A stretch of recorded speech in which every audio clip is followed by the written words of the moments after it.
예, 오늘 영면을 구하는 고 노회찬 정의당 원내대표의 영전에 다시 한번 추모의 뜻을 전합니다. 오랜 시간 동안 노동의 현장에서 같이 일했던 때로는 동지로서 가난하고 힘없고 소외된 이들과 더불어 그가 꿈꿔왔던 일하는 사람들의 자유로운 공동체가 오늘 우리 사회에 남긴 희망의 불씨를 잘 기억하고 있습니다. 다시 한번 노동자 승리를 위해서 늘 노동의 현장에 함께 하고자 했던 그의 따뜻한 인간애를 영원히 기억할 것입니다. 그가 수고하셨고 고맙고 감사하다는 말씀 드립니다. 평온한 안식 속에 고이 잠드시길 기원합니다.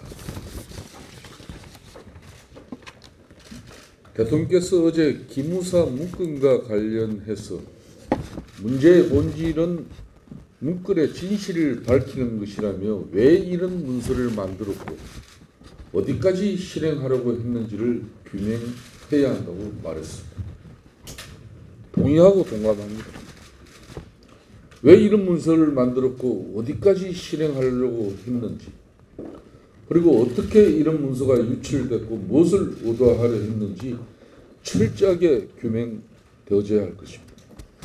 누가 진실을 이야기하고 누가 거짓을 이야기하는지 국민들이 헷갈려하는 부분에 대해서도 명확하게 밝혀져야 할 것입니다.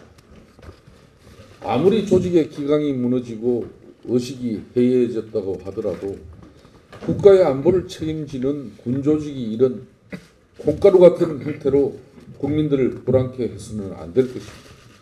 이것이 문재인 정부의 문재인 군대입니까? 자유한국당은 여야가 합의한 청문회를 통해서 기무사 문건의 작성 경위를 명확히 추궁하고 그 작성 의도에 따라 책임자를 발본시원에 엄중히 문책해 가도록 할 것이라는 점을 분명히 말씀드립니다. 한편으로는 기무사 문건이 유출된 경위와 그 정치적 배경과 의도에 대해서도 명확히 진실을 규명해 가도록 할 것이라는 점을 분명히 밝힙니다.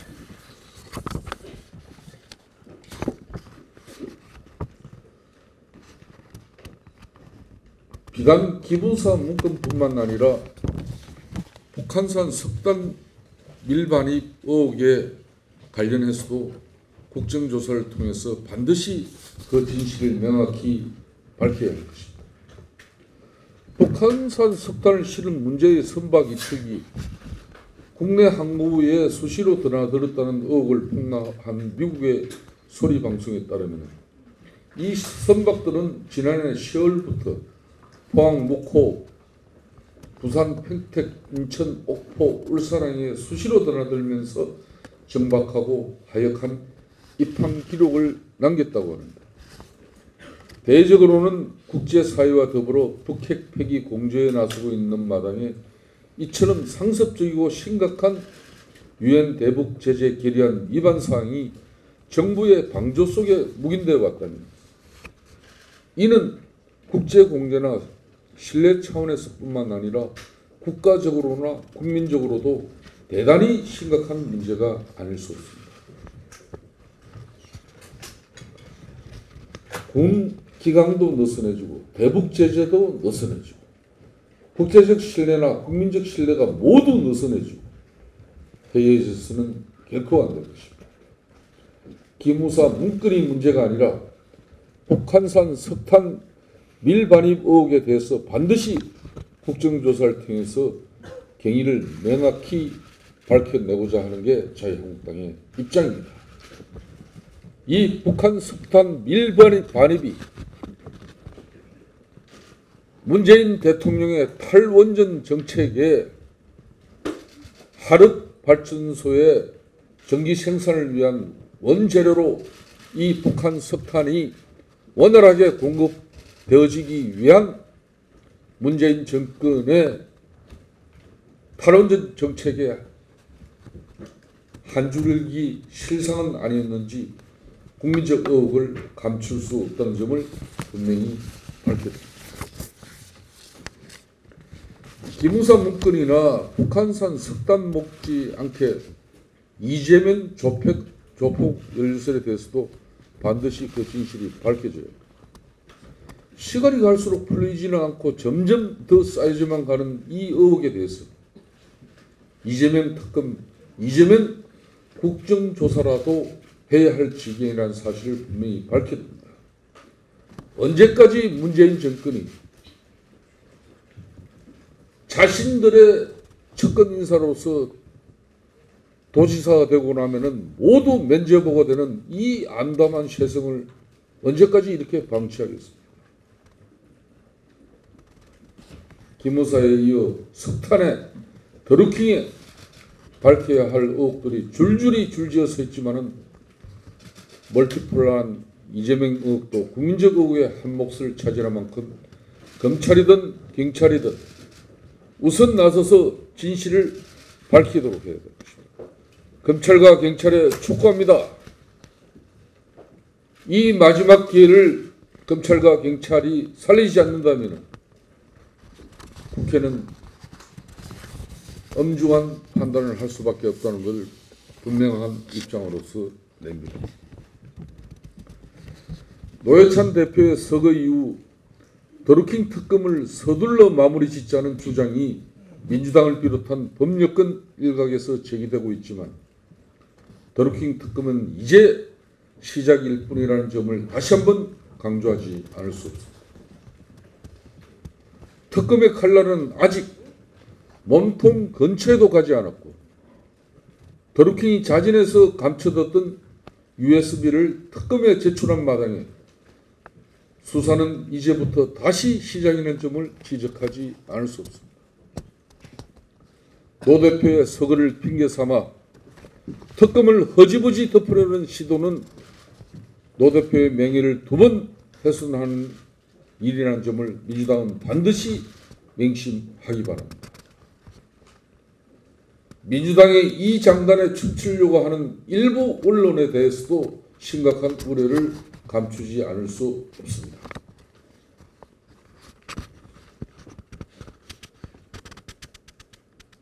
아울러 애국전 정의당이 특검을 향해 자격이 있느니 없느니 말들이 많지만 특검은 국회에서 여야 합의로 통과된 특검법에 의해 설치된 특검이라는 점을 상기해 주기 바랍니다.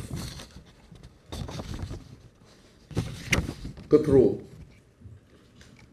청와대가 문재인 정부 2기 조직 개편안을 발표하면서 자영업 비서관을 신설하기로 했다고 합니다. 자영업자들이 가게 문을 닫고 거리로 쏟아져 나오도록 자영업 경기를 다 망쳐놓고서 이제 와서 자영업 비서관을 설치한다더니 자영업 핑계로 청와대 일자리만 늘려가는 처사라 아니할 수 없습니다. 이건 뭐 한마디로 국민들 데리고 문재인 대통령 뭐 하자는 겁니까? 올해 2.9% 달성하겠다던 경제 성장률은 2분기 0.7%로 폭락하고 소비도 투자도 수출도 다 주저앉고 위축된 마당에 날이 갈수록 경제에 빨간불만 켜져가는 상황을 심각하게 우려하지 않을 수 없습니다. 자영업 비서관 만들고 소득 주도 성장을 포용적 성장으로 간판 바꿔 달아봐야 당장의 경제 현실이 발등에 불 떨어진 위기 상황이라는 점은 달라지지 않는다는 점을 명확히 인식해야 합니다. 문재인 대통령께서 마지막으로 오늘 원내대책회의 원내대표로서 저는 묻습니다. 어제 김선수 대법관 민주당의 강행으로 민주당의 이중대 3중대의 협조로 자질과 능력, 도덕성 모두 결점이 있는 대통령 자신의 직속 비서였던 김선수 후보자가 대법관이 됐으니까 이제 대한민국 사법부도 대통령의 손아귀에 들어갔다고 봅니다. 이것이 문재인 대통령께서 말씀하시는 나라다운 나라인지 분명히 답해 주시기 바라겠습니다.